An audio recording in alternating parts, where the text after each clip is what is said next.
Volvemos a meternos en el presupuesto, pero desde otro costado, ¿no? El costado de los números. Mientras ocurría todo lo que pasaba ayer, dentro del recinto, fuera del recinto, teníamos un dólar a 37,87, que después de varios días a la baja volvía a subir. Nos visita Matías Carugati, nuevamente con nosotros. Gracias, Matías, él es economista, como todos saben. Gracias por haber venido. Gracias por la invitación. ¿Tuvo directa relación la suba del dólar con lo que estaba pasando ayer dentro y fuera del Congreso? Sí, como los movimientos fueron más sobre el final del día de mercado, digamos, sí, uno podría llegar a asociarlo, sí, a lo que pasaba en el Congreso. Además, se preveía que iba a ser una sesión larga y hubo los disturbios, si bien siempre por ahí se estaban medio como anticipando o se veían venir, capaz que alertaron a alguno que otro de que podía caerse la sesión, más porque hubo un momento un cuarto intermedio, sí, claro, producto de los incidentes que hay afuera y adentro del Congreso que mostraban antes, ¿no?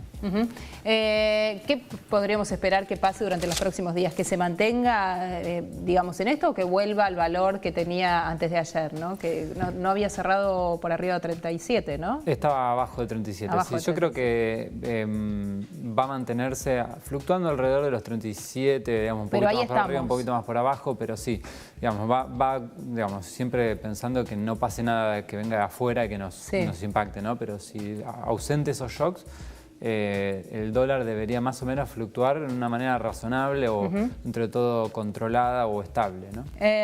Matías, vamos a decir, es de Management and Fit, que siempre nos visita y nos aclara un poco el panorama. Pablo hacía una salvedad hace un rato acerca del presupuesto que se debe tratar dentro del Congreso porque es el lugar en el que pusimos a través de nuestro voto a quienes están allí y es el lugar insignia de la democracia, ¿no? Pero el presupuesto es horrible, dijo Pablo. Un presupuesto que marca una caída para el año próximo, ajuste que nos va a costar a todos. Sí, claramente no es un presupuesto feliz ni por asomo, es un presupuesto, vamos al déficit cero, que implica más impuestos, menos gasto, y además si vos mirás las proyecciones, el propio gobierno ya está reconociendo un 2018 malo, un 2019 menos malo, yo diría, bueno, es menos malo porque también la economía va a caer y va a haber inflación alta, a pesar de que va a ser los números mejores que este 2018. El gobierno medio que se quedó sin mucha alternativa, digamos, fue como en un callejón sin salida y bueno, el único camino es el que pudo encontrar. Por ahí uno puede hacer críticas, el gobierno piensa tal vez que el camino de salida es este, ¿no? Bueno, no hay financiamiento, no podemos gastar más de lo que el Estado no puede gastar más de lo que recauda, hay que ir al déficit cero y esta es la forma, obviamente que no es una forma feliz. El presupuesto que entró a la Cámara de Diputados y el que se aprobó esta madrugada tiene diferencias. Esas diferencias son las concesiones que hizo el gobierno a sectores peronistas para obtener los 138 votos que consiguió esta madrugada para que sea aprobado. ¿Cómo evaluás esas concesiones? ¿Mejoró el presupuesto? ¿Empeoró? ¿Se distorsionó? ¿En qué medida esas concesiones cambian el sentido del presupuesto? No, en lo sustantivo no lo cambian porque la mayoría de las concesiones están compensadas con fondos que salen de otro lado. En el caso de bienes personales, el aumento de la alícuota de bienes personales un poco viene a financiar estas compensaciones a las provincias para justamente obtener el apoyo legislativo. Algo que el presupuesto original no tenía y que a lo largo de las negociaciones se tuvo que incorporar porque obviamente si vos ya tenías déficit cero y sumás más gastos, digamos, a un lado lo vas a tener que compensar. Lo mismo pasa con el tema de la transferencia de los subsidios, la responsabilidad de los subsidios de la nación a las provincias. Se armó una especie de fondo compensador para que... De 6.000 millones, ¿no? Claro, para que de ese monto, para que los intendentes, digamos, tuvieran una herramienta más para no tener que subir los boletos del transporte público. Pero nadie sabe si eso va a funcionar, porque es todo un terreno hipotético. Esto es el acuerdo, después hay que ver cómo se implementa, eso obviamente será el año que viene. A ver, el presupuesto prevé una caída económica del 0,5%, un dólar promedio en los 40,10, detengámonos acá. Pero promedio, o sea que obviamente que es más bajo de 40 al principio del año y más alto arriba al final. Pero vos decís, podríamos pensar en terminar con cuánto para que nos dé un promedio de 40,10. Y podría terminar alrededor de 41 o 42. Según la visión del gobierno. Según la visión del gobierno. Por eso, pero eso es posible según tu visión. ¿Es posible que si hoy estamos en un dólar, que ayer tuvo una pequeña suba, pero terminó por arriba de los 37? No, yo creo que va a terminar más arriba de eso, el año que viene, de eso de 42. Ahí lo que no entiendo, perdóname Matías, lo que no entiendo es si el mismo presupuesto habla de una inflación del 23%. Sí, ahí está, ese es el otro punto. ¿No? Inflación punto a punta que se va a ubicar en el 23%. Entonces, ¿cómo puede ser que el dólar aumente menos que todo el resto de los precios? Bueno, ahí es porque se está pensando en que el año que viene, como típico año electoral, el tipo de cambio se va a atrasar y va a crecer justamente menos que la inflación, porque eso genera ciertos efectos expansivos sobre la economía. Partimos de un punto de donde el tipo de cambio ya pegó un salto muy importante y se ganó un colchón de competitividad más que razonable. El gobierno dice, bueno, con este presupuesto lo que buscamos es que aprovechar parte de ese colchón y gastarnos. Con lo cual estás diciendo que va a haber otra vez dólar atrasado. Apenas, digamos. ¿Es un peligro? En principio, si se da lo que cumple el presupuesto, no debería ser un peligro. Yo creo que igual, más allá de la visión oficial, la postura de la mayoría de los economistas o de las consultoras es que el dólar va a terminar más arriba de lo que prevé el gobierno, la inflación también.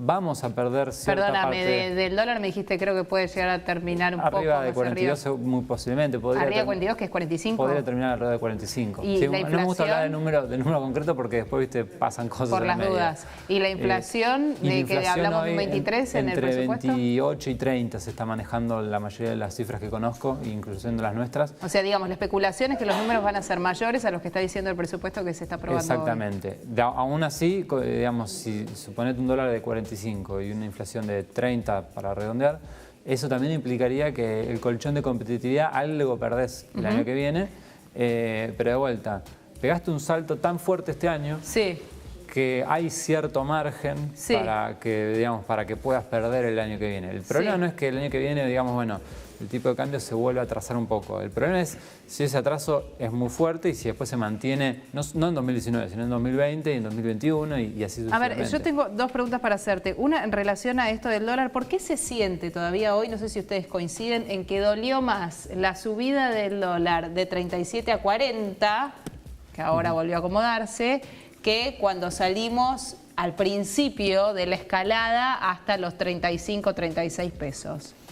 Es que digo, en el bolsillo de todos nosotros, ¿no? Cuando se fue a 40 fue como... Bueno. Primero, ya venías bastante golpeado. Entonces, bueno, una más y es como que ya te agarra medio débil. Ya te noquea, ya estaba Y además, un punto es como que decir, bueno, el dólar sigue subiendo, sigue manteniéndose muy arriba y teniendo esa presión.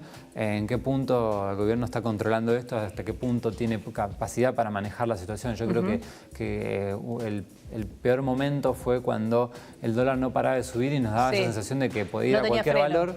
Y justamente es donde se da este cambio en el Banco Central y toda la política económica. ¿Y qué va a pasar con los salarios? Este año terminan muy atrasados respecto de lo que fue la inflación y el dólar. ¿Qué va a pasar el año próximo? Y el año que viene va a pasar al revés, va a recuperar un poco, pero no tanto, me imagino, como para, digamos, absorber la pérdida de este año.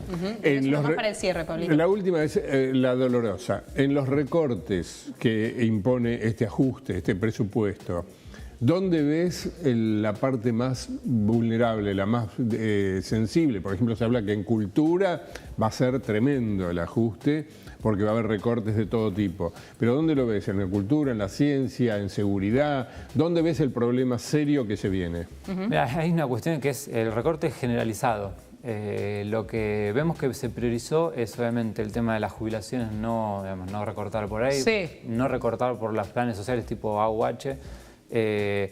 Sí va a ser un tema sensible cuando se siga recortando el tema tarifa, de subsidios a las tarifas, porque eso va a pegar sobre el bolsillo. Vamos a decir, por área, cultura, ciencia, educación, incluso salud, son todas áreas que en mayor o menor medida sufren recortes. Y si no sufren recortes porque hay menos plata destinada a el pago del personal, sí hay menos plata destinada a obras. Y ahí es donde, decís, es por ahí una obra, una ampliación de un hospital, o una refacción de un hospital, o de una escuela, donde ese tipo de cosas donde se sienten. Vamos a ver qué pasa, ¿no? El año que viene, cuando estemos cerca de las elecciones, y ahí lo visual impacta muchas veces en los votos, ¿no? Sí, yo creo que ahí El gobierno sigue focalizándose mucho en lo que es lo visual, por ahí en la calle, en la obra pública, en el asfalto, en la cloaca, Claro, en la luz. claro. También va a haber recortes severos que el gobierno espera compensar. Por otro lado, la verdad que desde el sector privado no lo vemos con tanto optimismo. Por ahí la economía juega un rol neutro en las elecciones y eso ya sería como un buen escenario. Matías, gracias por Gracias haber a ustedes. venido, como siempre. Matías Carguate de Management and Fit.